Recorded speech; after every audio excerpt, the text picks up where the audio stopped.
AITA for telling my wife that I'm tired of raising a kid that is not mine. I, 31M, am married to my wife Amber, 30F. We have a daughter Emma, 7F. The problem is my wife's best friend Jennifer, 30F, has a daughter as well Harper, 7F. Well, Harper's dad is a lazy sack of crap and refuses to do anything with his daughter. He is the type of guy that brags about how he never changed a diaper.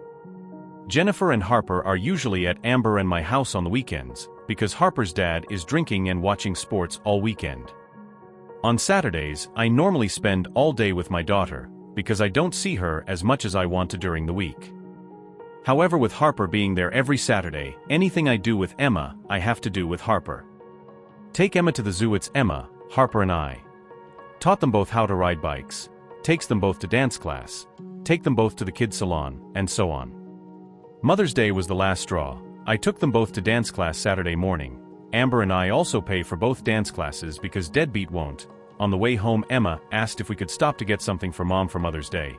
I said sure, but then it ended up so that I had to buy something for Harper to her mom as well. On the way home, I just kept thinking, why am I buying someone else's wife a Mother's Day gift? That's his job. A few days later, because I did not want to ruin Mother's Day, I told my wife that I am tired of raising Harper. Her real father needs to step up. I'm tired of it taking away time I get to spend with Emma. She said that Jennifer is her best friend and we need to be there for Harper. Now she is not speaking to me and sleeping in the guest bedroom. So am I the a-hole? Just wanted to add some updates to questions I see. Emma and Harper are best friends. It was my idea to spend Saturday with Emma. I work more during the week, so I wanted to spend Saturday with Emma and to give my wife a bit of a break. We pay for things because Jennifer's husband thinks it's a waste of money to pay for dance class, and Jennifer can't afford to pay by herself. Jennifer and Harper do things with Amber and Emma 1 or 2 times a week together during the weeknights. Comments. One guy asks, "Where's Harper's mom in all this?" Op replies, "Just hanging out at our place. Harper started to come along because I thought it would be mean to take her friend and not her. At the start, it was not all the time like it is now." The Redditor then commented, "So your wife probably enjoys hanging out child-free with her friend every weekend. If your wife doesn't agree to friend-free days, maybe the mom should start needing to attend the outings too? I don't understand why Harper's mom isn't at least driving kids to dance since you pay for it, etc." OP replies, "Our house is on the way to dance, so she comes here first. I also like going to dance. It's kind of fun being the only dad there, and after class we have our routine of going to the local bakery and getting a croissant and smoothie for breakfast." The Redditor then asks, "Are the gifts and things you spend on her getting paid back to you?" Op replies, "The short answer is no. The longer version is Amber and I make a decent amount more money than Jennifer and her husband doesn't like to waste his money on the kid. Jennifer cannot afford to pay us back, so any money I spend on her kid, I know we are not getting back." One guy wrote, 7 years in, you've set the expectation and Harper is not going to understand your withdrawing. So, for taking 7 years to decide this was an issue. Op 6. I see what you're saying, but it's gradually gotten to this point over 7 years. Part of it is she is here more now than when she was younger. Part of it is as Emma has gotten older we do more involved things. When they were 3 we just went to the playground down the street, now it's trips to the science center. Redditor then suggested, "You should definitely have a talk with this sorry excuse of a father. If anything, just to tell him what you think of him." Op replies, "I would, but he is not the civil discourse type of guy, but more of the alpha male beat you up type of person." Redditor asks, "Do you pay for her dance classes? Why can't either of Harper's parents do it?" Op wrote, "I paid for the classes because Emma wanted Harper in class with her. Harper's father is the type of who is my money and Jennifer's money is their money, and he does not want to waste money on classes." Update 1, 2 weeks later. So quite a few people has asked for an update on this situation. Sorry it's taken so long, but it's been a hectic few weeks. As for the updates, the Amber and I are fine. Her reaction was based on poor word choices by me. poor communication by both of us, and some things I was unaware of at the time. The short version is: things at home were much worse than I was aware of for Jennifer, and my wife had only recently found out how bad things were. Mother's Day was the straw that broke the camel's back for Jennifer as well. She was raised in a you must stay together for the kids' family. When Harper came to me for a gift, she realized that her daughter did not see her sperm donor as a father, so it was time to get out. Jennifer came to my wife to ask for help leaving because she had no family in the area, and Jennifer does not have the financial resources to leave on her own. So the night my wife was going to ask me if we could help her, is when I told her I was tired of raising someone else's kid. That's what caused her reaction. The Saturday after our initial argument, Jennifer did not come over and Emma went to her grandparents. So the wife and I had a long discussion about what was going on. That's when I found out all the stuff going on with Jennifer. The wife and I decided that Jennifer and Harper can stay with us for the time being. My problem was never with those two, it was that I had to take over for the deadbeat, or deadbeat if you prefer. When we told Emma about this, she was super happy her friend was staying with her. We had a conversation with her that if she wants to have time with either parent without Harper, just let us know, and we do not want her to feel left out of anything. Last weekend, with the help of a U-Haul and some friends of mine, we got all of Jennifer's and Harper's stuff and moved it into our house. The good thing is we have a 4-bedroom house, so everyone gets a bedroom. The bad news is my wife's office got moved to the basement. Wish me luck, we shall see how this goes. New update. Update 2. 1 year later. So it's been almost a year since my last update, but with Mother's Day upon us, I thought I would post an update and try to answer the questions I've gotten. Jen and Harper are still living with us. As I mentioned before, Jen did not make that much money. She worked as a phlebotomist for our local health network. The good news is with the current nursing shortage, they have a program where they will pay for employees to go to nursing school. She was able to start that in the end of August. The bad news is it's an 18-month program, and they only let you work 20 hours a week while you are in the program. So the arrangement is once she graduates, she will move out then. That should be next May. The divorce with deadbeat is still ongoing. Once he found out he was going to have to pay child support, he tried every dirty nasty trick he could think of.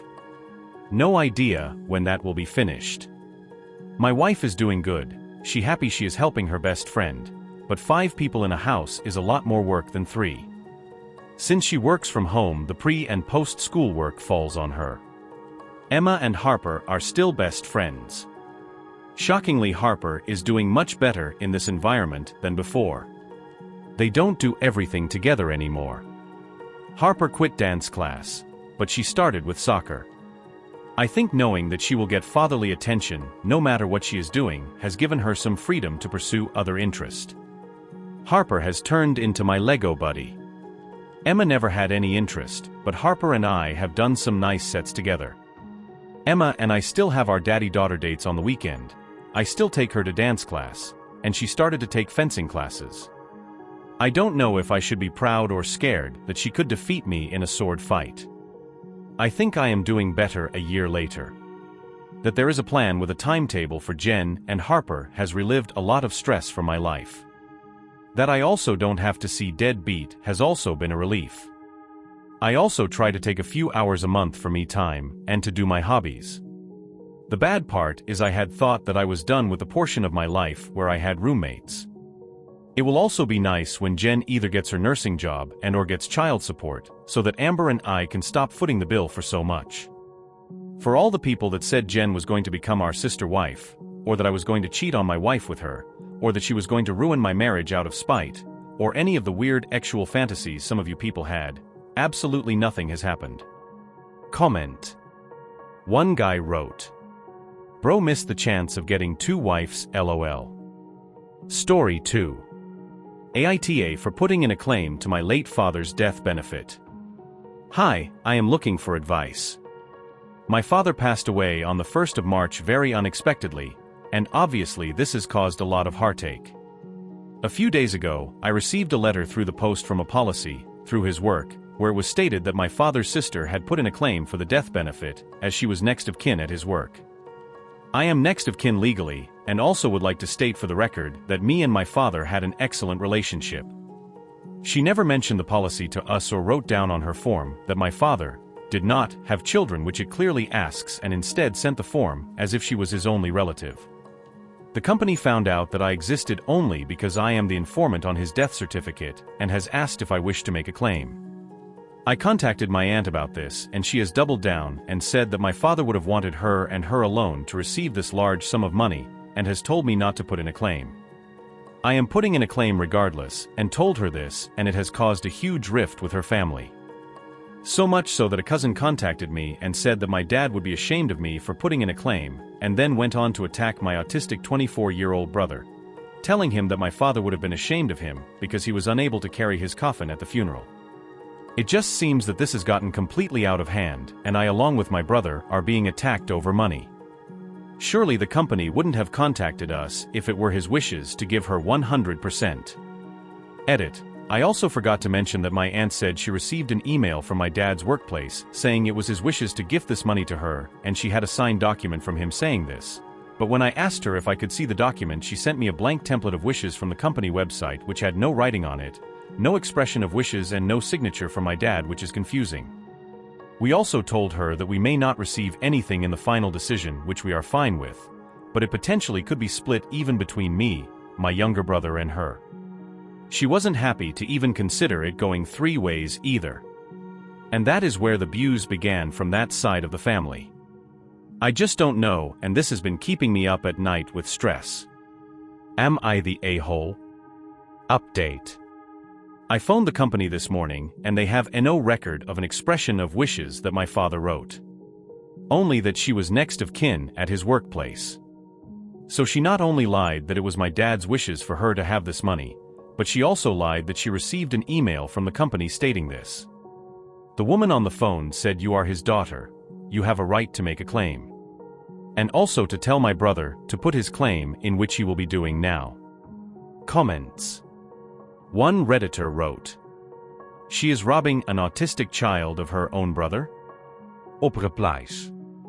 Her daughter sent my brother vile voice notes telling him that my dad would be ashamed of him because he couldn't carry the coffin due to his autism, that he is lazy and should get a job when he can't work, and that he is a thief. It has made my brother so distraught that he is refusing to put a claim in, as he thinks my father hated him, when this is not true. My dad loved the bones of my brother. Those words never left his mouth. All lies. My dad may not be here to protect him, but I am, and I'll always protect him. One guy wrote, "Your aunt's family sounds like a bunch of greedy a-holes. Do not let them bully you. Make sure you get the benefits that you are owed." Another one wrote, "Why would she even think she deserves it when dad has 2 children? Update, 2 months later. Hi everyone, I just thought I would give an update on the situation. My aunt put in a claim to receive my father's death benefit from his workplace in April behind our backs, and stated that my father had written wishes for his money to go to her and her only. She said she had a copy of an email with his signature, signing over 100% of this to her, but when asked, she never sent us a copy of these supposed wishes. We later found out this was a lie. There were no wishes, and the only reason she was able to put in a claim was because she was listed as next of kin at his workplace, not as a beneficiary of any kind. This caused a huge rift within the family. You will see details from the original post, and also a second post on my profile, and ultimately ruined relationships that will never be repaired. Even when we offered to split it 3 ways, she wasn't having it and doubled down on the fact this money was hers. Then her family began attacking us over social media. My brother and I received nasty abuse as we put in a claim. We're told my dad would be disappointed in us, that he would be ashamed, and that the payment was to go solely to her. My brother, who is autistic, was told he was disgusting for not carrying my dad's coffin, even though this emotionally would have destroyed him beyond repair. He was told he was nothing like my dad, and that my dad called him a crap son, which is a lie. He is an amazing young man, and my dad would have been proud of him for even being able to attend the funeral. And also for cutting his hair for the first time in 11 years to make our dad proud. I've reminded him of this, as these nasty words have stayed with him, causing him emotional turmoil, thinking that my dad hated him. He is getting better emotionally now with support from me, my mum and close family friends, and realizes our dad had nothing but love for him. Well, after a couple of stressful months, I'm happy to say that my brother and I received everything, and she got nothing. Not a penny. We have not split the money with her and will never speak to her again. My brother will live comfortably now, and will be taken care of, which is what my dad really would have wanted. Thank you to everyone for the support in the original post who put my mind at ease and reminding me that I was not in the wrong. Comments. One Redditor wrote, "Everything turned out the way it should have. I am happy for you and your family. Your aunt got what she deserved, nothing." Another one wrote, "My petty but would send her the Breaking Bad gif of the two guys laying on a pile of money. But that's a very bad idea in reality. I'm happy you're away from this lunatic and her family." Well, this is the end of this interesting story. If you guys have any thoughts or suggestions or an interesting story of your own, do share that in the comments section below. If you enjoyed the story, do like this video and subscribe to our channel. You can also support us by checking out the links in video description or the channel's About section. You can watch these videos in the meantime. Hope you guys have a good day. Goodbye.